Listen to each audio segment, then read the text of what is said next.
Okay, welcome everyone. I'm very happy to see so many people in here at 10 a.m. in the morning. That's not a very often thing to see at Defcon. I'm going to talk about multi-platform malware within the .NET framework. But before I start my speech, I'll have to make a couple of announcements that will probably help you to understand the speech better. First of all, my suitcase got detained at the airport, so basically I was missing a whole lot of virtual machines. I'm going to show you later on. I restored most of them. The only one I couldn't restore is Vista. This stuff I'll show you today will work on Vista. And if you don't believe me and have a Vista box with you, feel free to come up front and sacrifice it. Also, I would like to extend a very special thank you to Chris Paget of IO Active, who helped me greatly with those virtual machines. Without him, this speech today would not be possible. Also, don't try to attack this computer. It's offline. If you want to own me, I'm on the Own the Box competition. Go back there. This is my IP. If you own the box, you get to take it home. I'll sign you a case if you want. So let's start the main talk. Just what is multi-platform malware? Right? We all heard that. We maybe have an imagination of what it's all about, but there's never been some kind of speech on this before. No one really knows what we're talking about. What's the potential? Multi-platform malware. Let's just give it a quick definition. It runs on several different processors or host operating systems. Well, that's basically what the name says, right?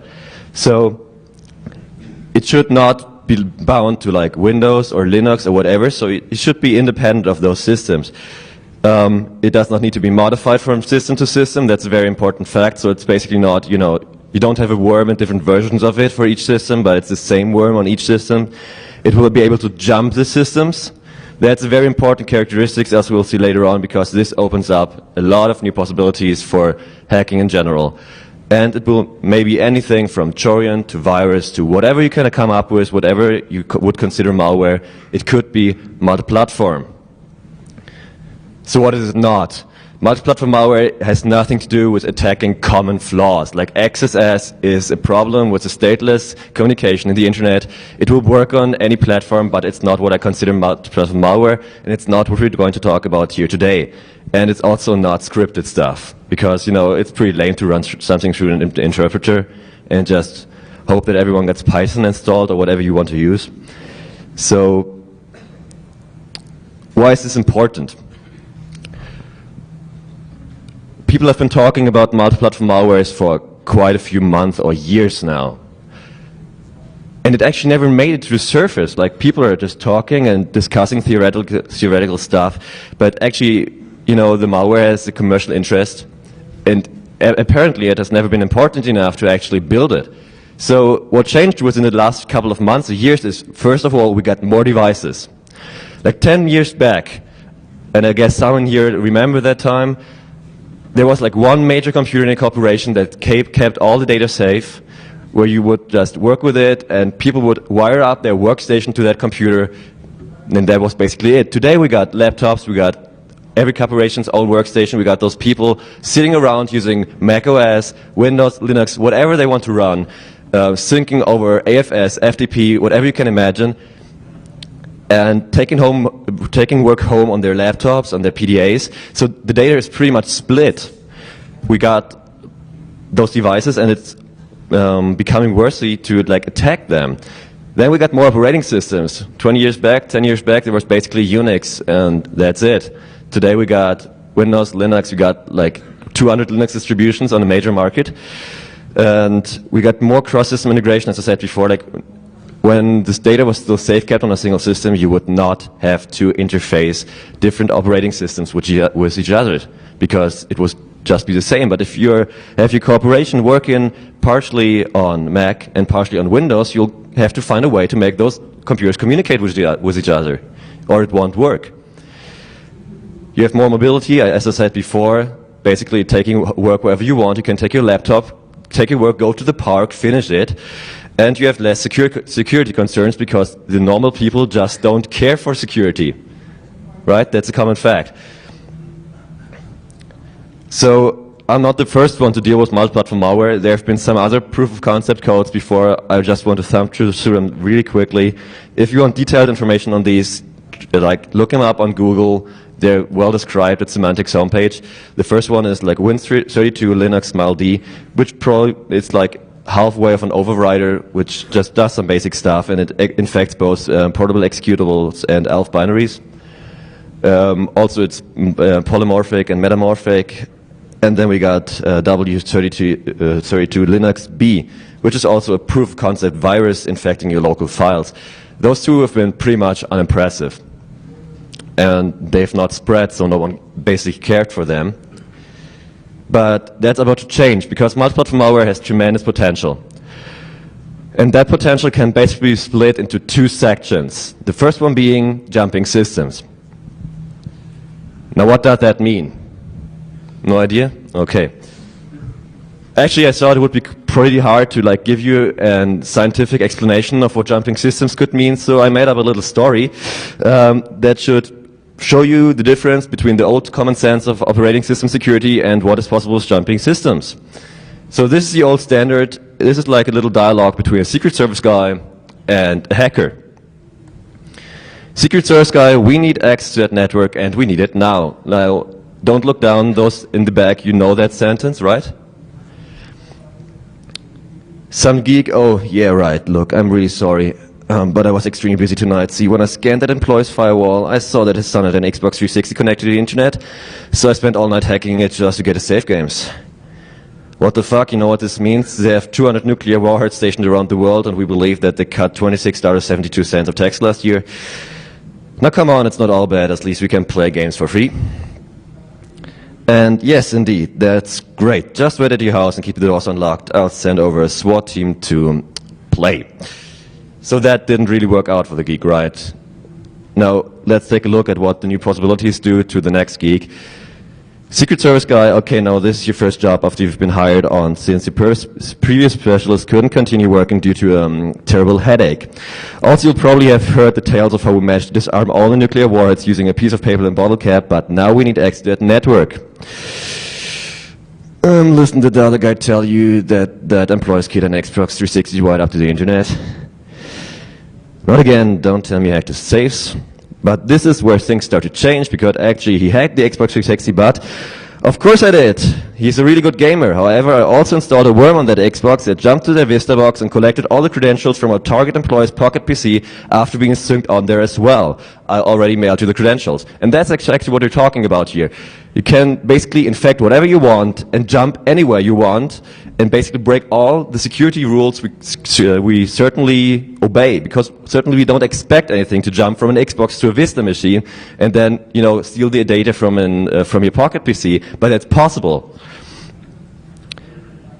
So to finish things up, great, you really know a lot about hacking and our organization and our plans. Just wait out your home and keep your doors unlocked. I'll send over a SWAT team to congratulate you.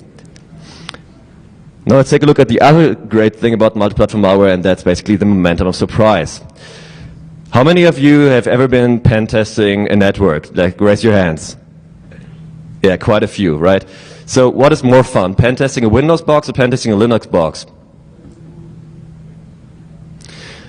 I guess many of you will say, yeah, Windows is more fun because it's easier to own, but basically what I found out is Linux users are way less concerned with their box.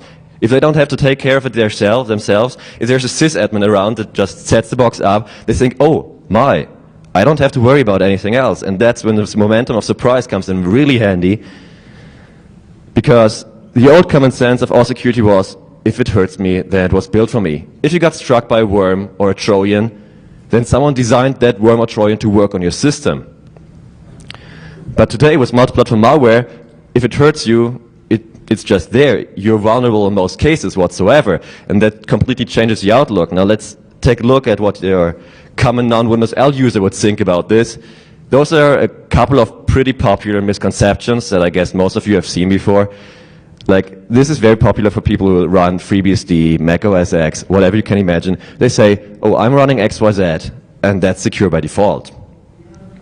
Now that's a pretty dumb idea. The next thought is, yeah, very few people develop malware for my operating system XYZ, and that's actually true. Because, as you all know, malware usually has some kind of financial interest in the back end, and Microsoft has like a 90% market share on the end user market. So why should I invest money in creating something to attack a system with 3% market share that's probably not even able of infecting enough boxes to actually redistribute itself? And the next misconception is, if an MS friend of mine should be infected with malware, his PC could not infect me anyways. Yeah, that makes sense. You know, if that guy got a Trojan on his computer that sends you an email, what's going to happen to you? It won't run on your system anyway. That's also a misconception, as you'll see later on. And I don't need to be careful when dealing with downloads, attachments, and portable media. You know, Windows users are exposed to this every day. You go to the internet, you go to MSDN, you go to any mailing list, and like every 2 hours they keep telling you, oh, don't open attachments from people you don't know, check everything you download, get antivirus, get whatever. Have you ever, the Mac users in here, has anyone ever told you do the same thing for your Mac? Yeah, most people are actually pre-concerned, not pre-concerned about that. They think, yo, I'm default, I'm secure by default, I don't need to worry. Okay, so before we hit the demonstration, let's first get a quick look at how you can implement multi-platform malware. There are actually various concepts to doing this, and we'll just go through them quickly and then take a deeper look at the one I'm going to present here today. They're basically, first of all, carrying various versions as payloads. That's pretty simple. Like, you build a worm, you have it attack a network, you have it scan the network for vulnerabilities of various operating systems, and basically it carries a Windows, a Linux, a Mac version for the systems, it cracks the system, copies the appropriate version over there, and just continues.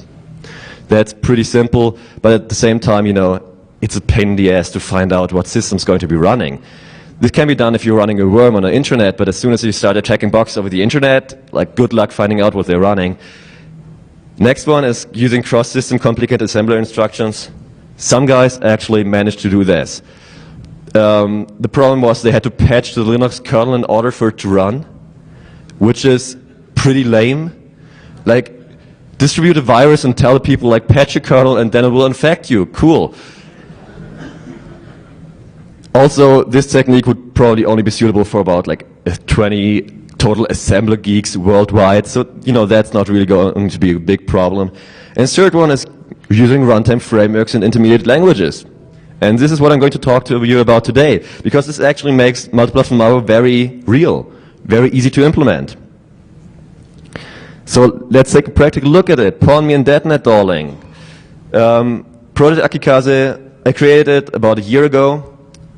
For those of you who know Japanese, Akikaze basically means autumn, wind. I'm not pretty good at naming things. It was autumn and it was windy, and I started programming, so that's for the name.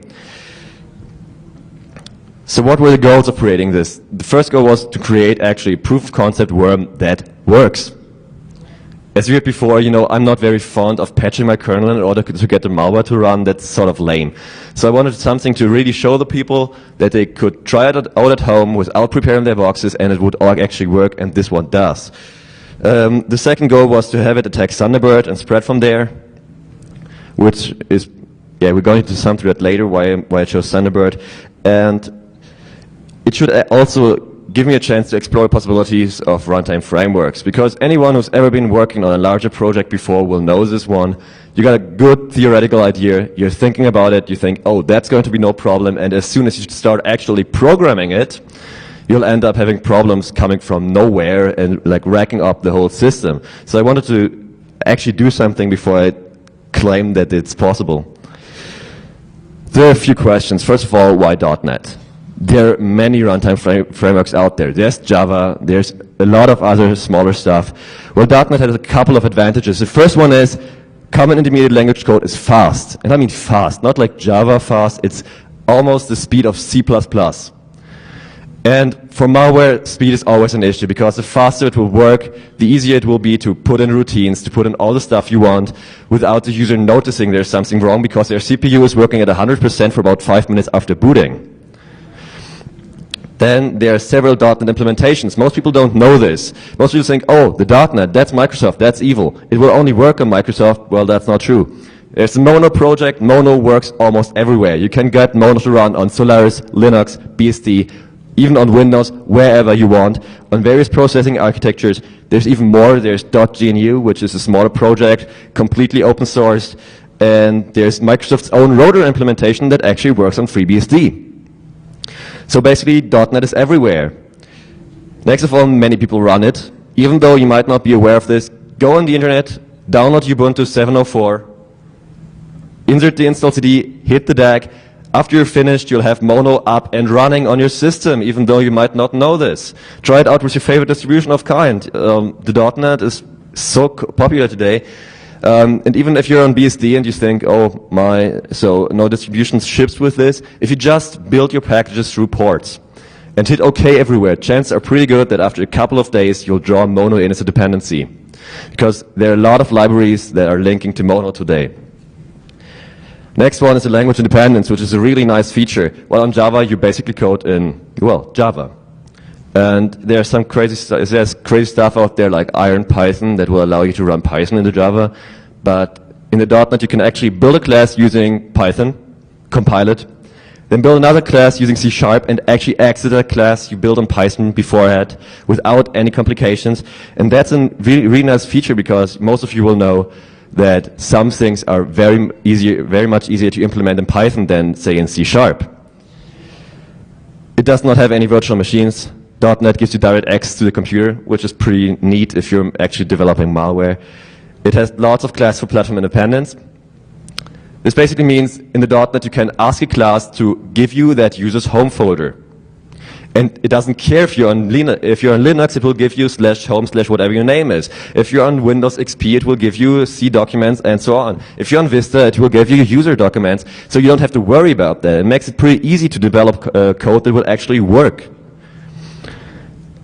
And last but not least, of course, you know, it's developed by Microsoft, so they quite have the hang out of it for developing stuff that will actually make your malware run. And the other question is, why Thunderbird? When I started this, a lot of people were asking me, oh, you hate Thunderbird? No, actually I'm not. I'm using it. It's really great.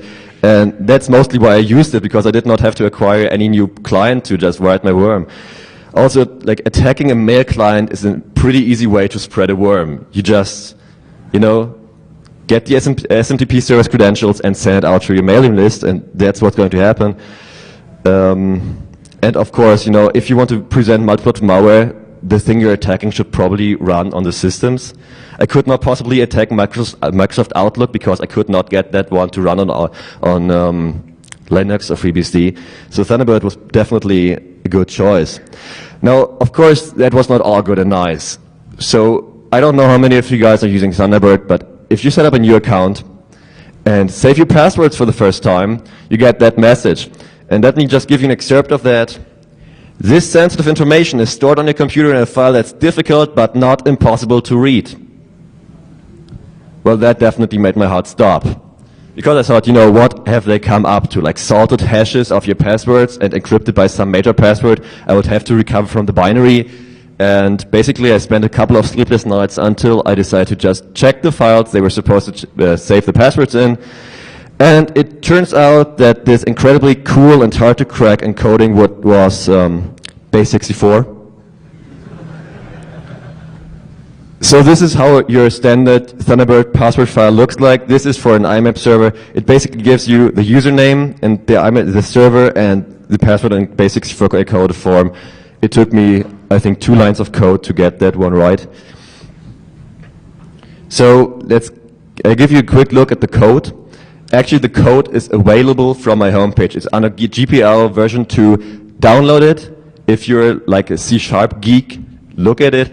I'm not going to bore you with the details. If you got questions, write me an email, develop this further. If you do something incredibly cool to my code, be sure to send it back to me because I'm always interested in what other people are doing. This is the address. Write it down. Be aware this has a self-signed certificate, and it will enforce you to use that certificate. You cannot access this page on plain HTTP. So it's pretty easy. Also, if you don't get to write this down, I've got like 100 business cards up here. Just walk up the stage after I'm finished, and I'll give you one of those. So as I said previously, the most important part is this is GPL code. So do whatever you want. Do the good stuff. I hope there's more white hats in here than black hats, but you can never be too sure about that. And yeah, publish stuff, this will be big. This is just the main class. There are basically 3 classes in there for gathering information, gathering the credentials, and actually attacking the server. And what it does is it gathers the information on the system, does a few checks, and then basically circles through the email addresses it found, creates content, and sends those out through the user's own SMTP servers. So it's pretty much impossible to find out this email was sent by a worm because it uses your own credentials. This comes from your legit servers. And even though I said you could do almost everything platform independently, sometimes you'll find those clauses checking the operating system version against fingerprints that the .NET supports, and actually building if-else clauses.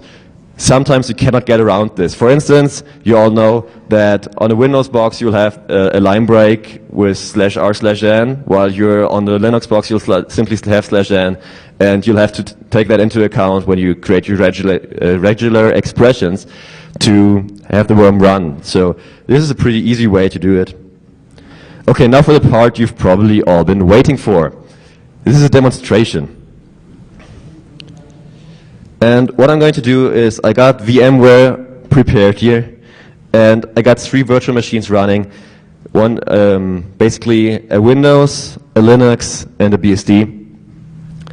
And what we'll do is I got the worm on the Windows version, and I'll show you how the Firefox Thunderbird is configured.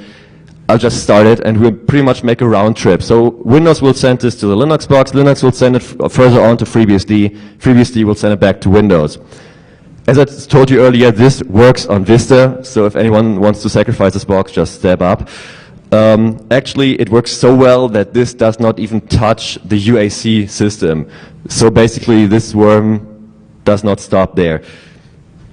Yeah, just a few more seconds. Okay, so this is your standard Windows XP install. I'll give you a look of my address book and Thunderbird. Okay, so we'll just have to restart the network connection. He sometimes screws that up.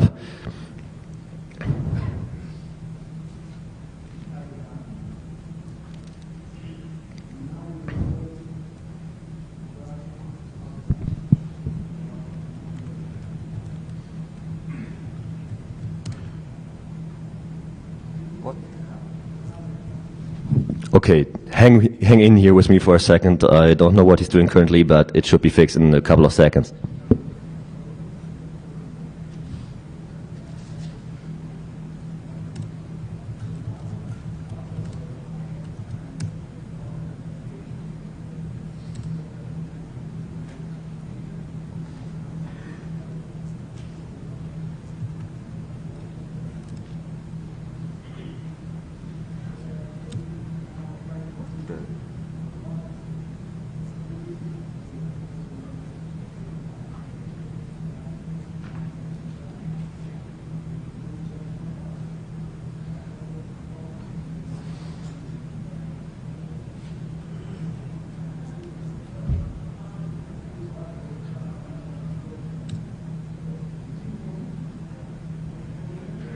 Yeah.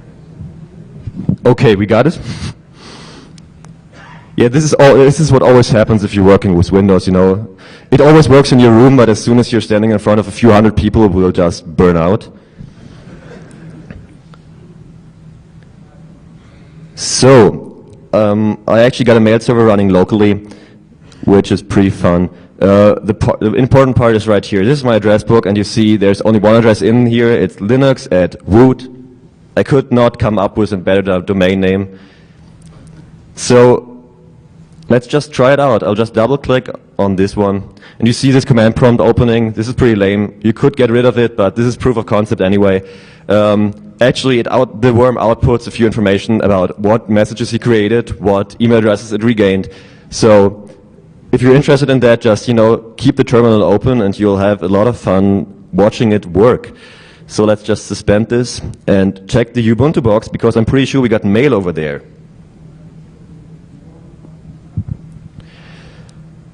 And one of the things many people are afraid of are that those common intermediate language codes would have to be invoked manually, basically by saying mono and whatever program you want to run. Well, yeah, that's actually true, but if you've ever done this before and you're on a desktop manager like KDE or GNOME, it will ask you, oh, do you want to register that kind of file to any interpreter?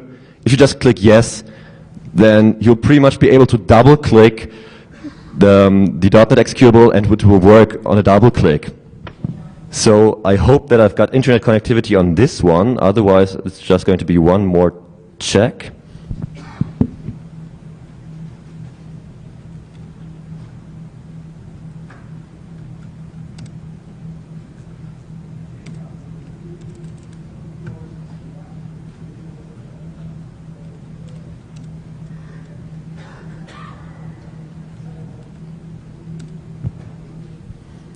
Just getting a fresh IP around here.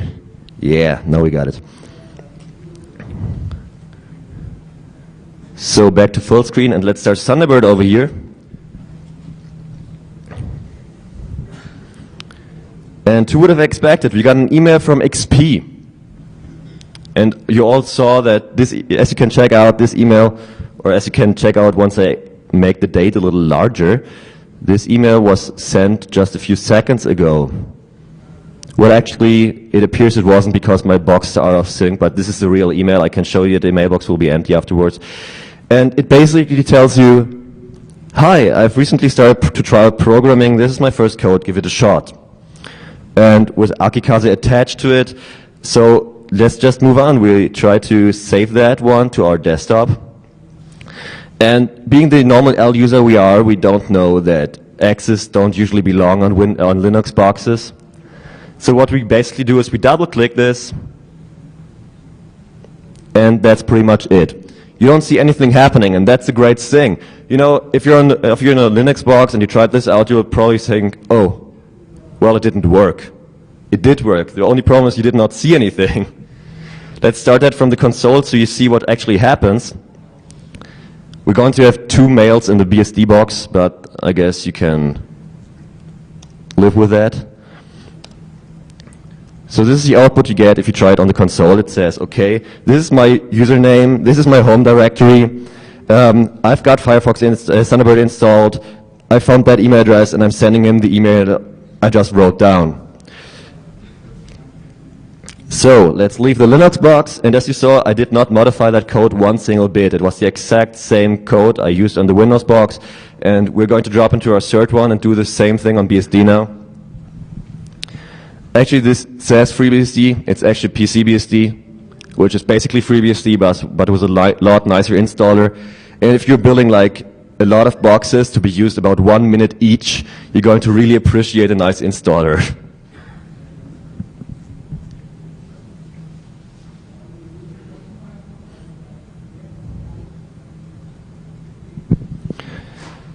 Okay, let's just get that one up to the network once more.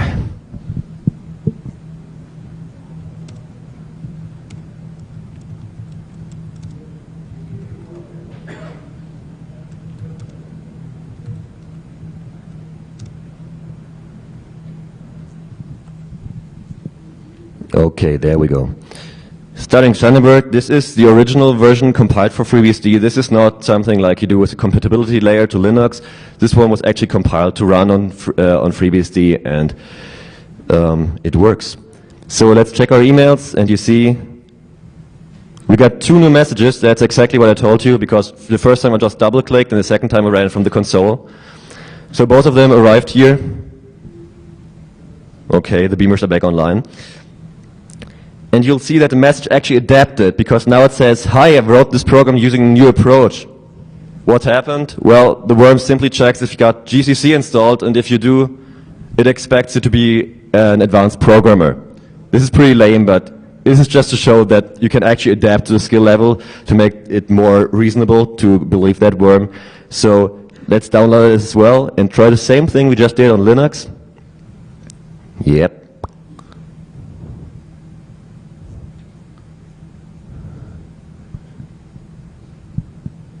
Okay, there we go.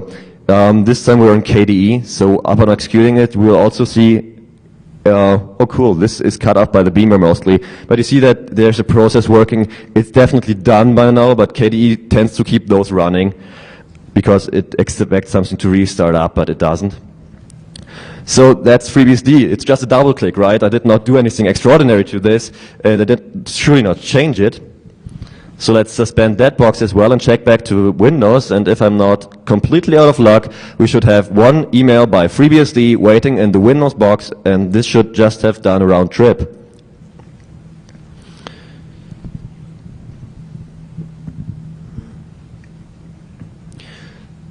This is also why you always would want to get yourself something like 3 GB of RAM. Because when I bought this box, I thought, oh cool, 1 GB, I could never use more than that. But VMware sure showed me that I could.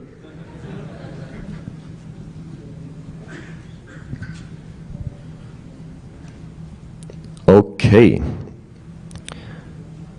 I'll just give him a new connection, I guess he screwed up again.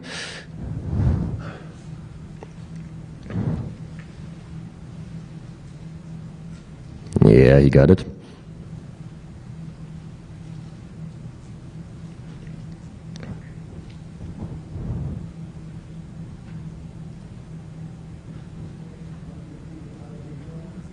Okay, he got his IP. Let's start Thunderbird once more, and yeah, we got an email from FreeBSD. It made the round trip. It's actually that easy.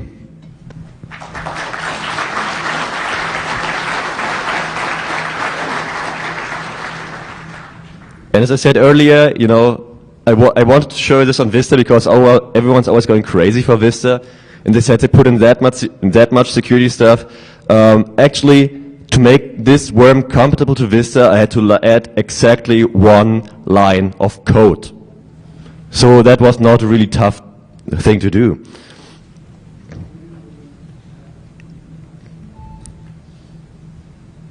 Okay, so back to the main presentation. So I guess you're all convinced that this actually works now. Let's just take a quick look at the limitations. Of course, this technique rocks, but it has flaws, of course. And both the concept of multi-platform malware has some serious problems, as well as using runtime frameworks to doing it. And even though those can be avoided, you should know about them if you want to try stuff like this out. So let's take a look at multi-platform malware in the first place. First and most importantly, it still needs to be built for every single system that you want to work on.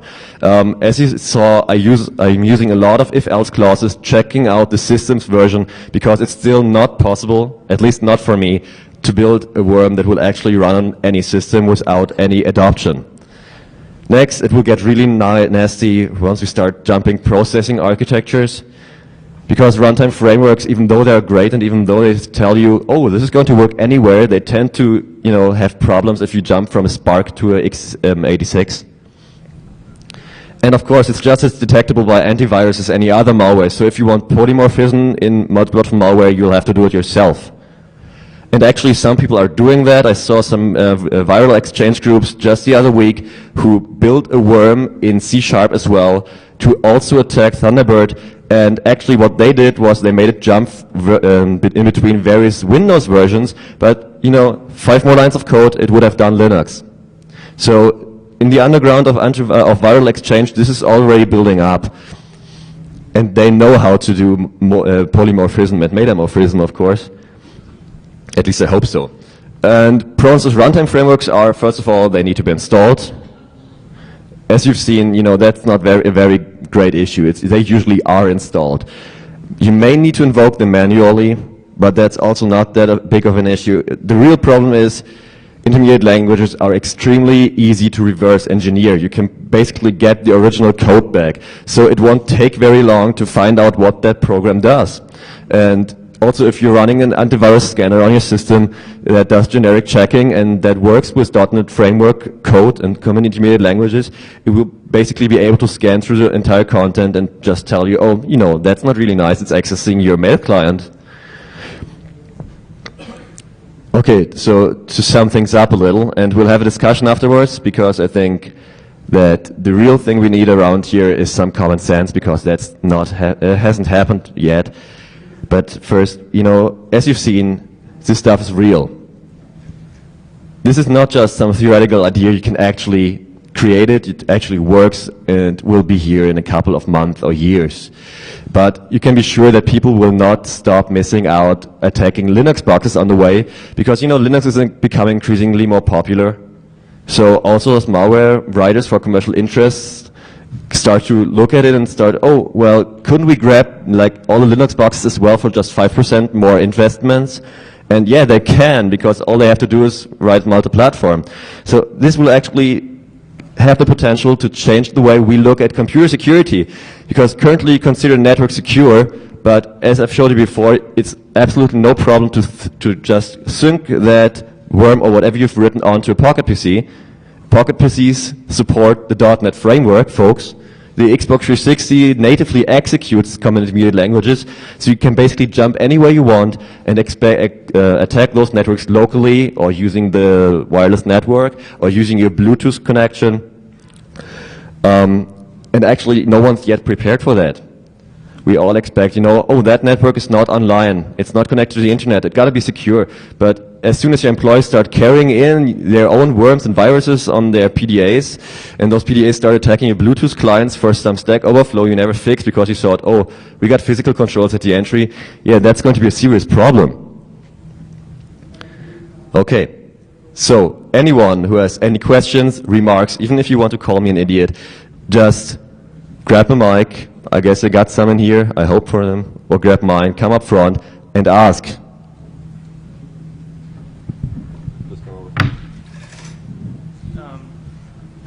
Yeah, just one question is, wouldn't the code access security that's built into these IL systems actually defeat this if you set up like a machine config that would essentially sandbox any non-signed executable? Yeah, you could defeat it that way, that's correct, actually, but that's kind of hard to set up for the .NET framework, because Microsoft always focuses on usability, and they don't really care if you can secure it. You can definitely do that. It's just going to be a lot of work, and not many people are going to do it. We might see that in enterprises where they can do it in a domain policy. Safe for everyone. Well, if you see this like in corporate enterprises, they'll just do this by domain policy, and you'll probably see that be pretty common. Yeah, that's actually what I hope that's going to happen, because I'm releasing this to everyone, and I'm pretty sure that we have people from both sides of the ring in this room. We have white hats, we have black hats, we have security guys, we have sysadmins. So yeah, prepare your networks, do something like you just said. Try to defend yourself, because otherwise you'll run into a lot of trouble later. Come on, I don't believe you that no one else in here has not got any other questions. OS 10 support. OS 10 support. I'm going to get that to work.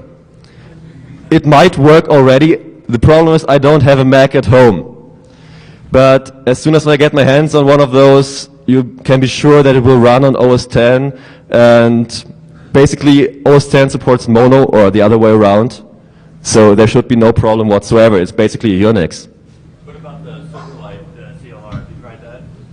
No, I have never tried doing this on Silverlight before. I've been asked this a lot of times before, but yeah, that might actually be done later on. Or if anyone wants to just get the source code and do that, yeah, feel free to drop me a line.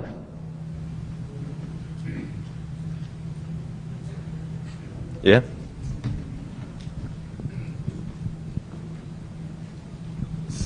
So actually, just one thing, I just wanted to actually add a comment on that one. I've done a huge amount of research on .NET Framework, right? And the sandbox stuff actually doesn't work. Well, it actually works. I've been arguing with Microsoft for 3 years that they should put everybody to do this code access security by default. And both .NET and Java are sleeping on the wheels. Because the problem you have here, right, it's not really .NET and malware, right? The problem you have here is user land isolation.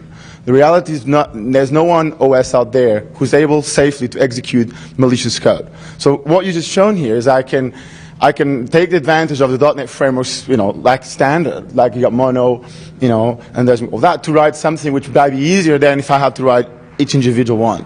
But the reality is that the problem here is user-line security. And I wish that we actually had much powerful demos than the one you've done here. And I'm actually, I want to help you on that one, because we can do way much more on that one. The problem here is full trust. The problem is running with full trust with no isolation. Mono has no support for that, right? .NET has support, but nobody uses it. So the stuff I've been doing with .NET Framework is like patching the CLR, putting, rootkit kind of behavior on .NET Frameworks, which takes this to the next level. So, this is pretty cool because it shows you that, you can actually write malware or examples of malware that will run across multiple platforms. And, yeah. Part of the problem that I think Microsoft has had is that they put all this security into .NET, and then pretty much universally everyone just wanted to know how to turn it off. It's all by default. Well, yeah, but I mean, well, not entirely. Like if you were to run any executable off a network resource, it would actually get turned back on, and most people actually wanted to turn it back off, and so. So it's the same problem that you got with Java, right? And now Java is great because you got Java Web Start, which is like, do you want me to own you? Yes. And you go, boo, right? And Microsoft has the click ones, which is, do you want me to own you? And you give us full trust. So yeah, I definitely think that we need to bring something next year that, is really going to take this to the next level. But, very, very cool stuff. Yeah, feel free to contact me. Anyone else who wants to participate in this, I'm up for whatever. As long as we can still GPL the code and your company does not stop you from doing so, write me a line and we'll put something together. Yeah? I just want to do a very cheap plugin for OWASP, right, which is Open Web Application Security Project, which I run the .NET part of it. If you guys are interested in this, I actually want to do a lot of this stuff over there, right? So actually, I want to invite you because it's GPL, so actually I can bring there. And OWASP is all open source, right? So, we should move some of this stuff over there. Okay. Any way around, as long as we get some common sense, because as I said earlier, if we don't act now, we'll simply be overrun as soon as they actually start deploying those things. Yeah, that worm won't hurt you at all, but actually just add one more line saying format C or RMRF/ and your box done for.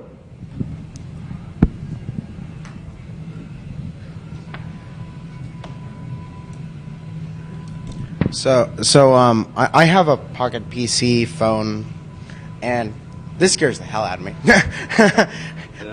It has Wi-Fi, Bluetooth, and EVDO. Right now, it's only for Thunderbird. Could it be morphed into also doing like Outlook and annihilating everything? If you got the .NET running on that Pocket PC, which I don't know, it's dependent on version, yes, definitely. It could. It could basically infect you from wherever you are. You check your emails on Outlook on your Pocket PC, and yeah, there's no problem running one of those things. Okay.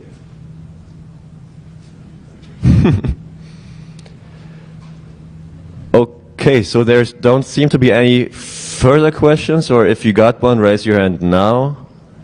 Good. Okay, so then that's pretty much it. Thanks for coming in here, and we got to keep this one up.